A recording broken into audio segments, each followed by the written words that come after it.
Over the years, this organization has taken on functions that are foreign to its founding spirit. It has created layer upon layer of bodies, agencies, and programs to the point of reaching a hypertrophy of administrations that are ineffective when it comes to solving the problems for which they were created. President Trump in the United States also understands that it is time to reverse a dynamic that was leading the United States toward catastrophe. And we know that a catastrophe in the United States is a global catastrophe. His firm and successful policy of putting a stop to illegal immigration makes this more than clear. He understands that he must do what is necessary, even if many people don't like it, before it's too late. The esteemed assembly will now attentively hear an important address by the distinguished His Excellency Javier Gerardo Milei, the President of Argentina.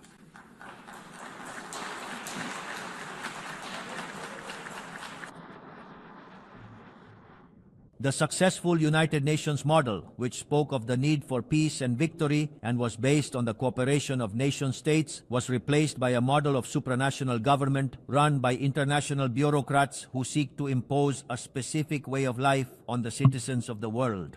Along these lines, today I want to talk to you about a specific problem faced by all modern countries. Over the years, this organization has taken on functions that are foreign to its founding spirit. It has created layer upon layer of bodies, agencies, and programs to the point of reaching a hypertrophy of administrations that are ineffective when it comes to solving the problems for which they were created.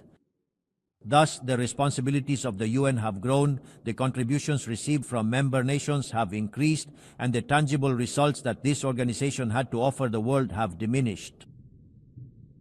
To this cocktail of conflicting incentives, we must add that unlike national leaders in international organizations, no one is truly held accountable for failing to solve a problem.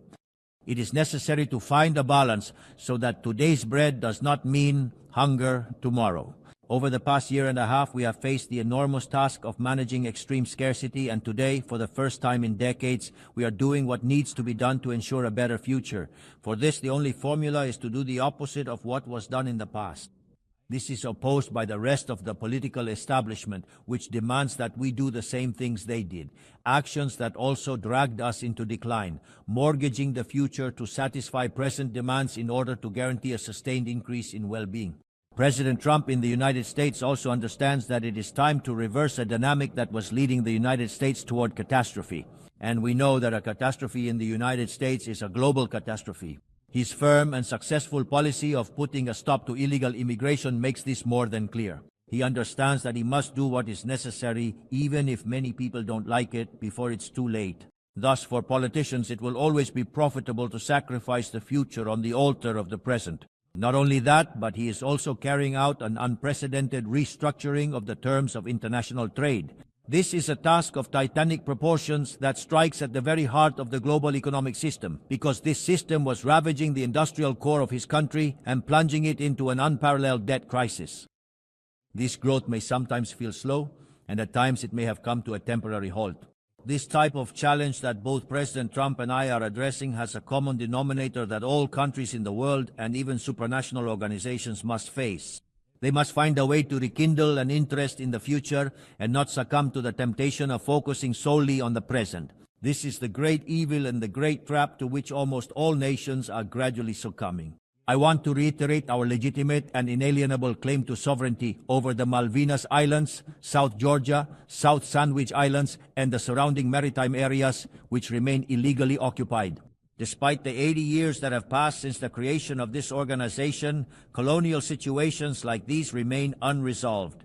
Therefore, we invite the United Kingdom to resume bilateral negotiations in accordance with Resolution 2065 of this very General Assembly, along with all subsequent accompanying resolutions. But in exchange, it is sacrificing a future of greater growth. We are witnessing an unacceptable escalation of political violence by the left on a global scale. Violence that we in Argentina know all too well. It is unacceptable to resort to force where reason fails. The greatest manifestation of this is in those countries that display an orgy.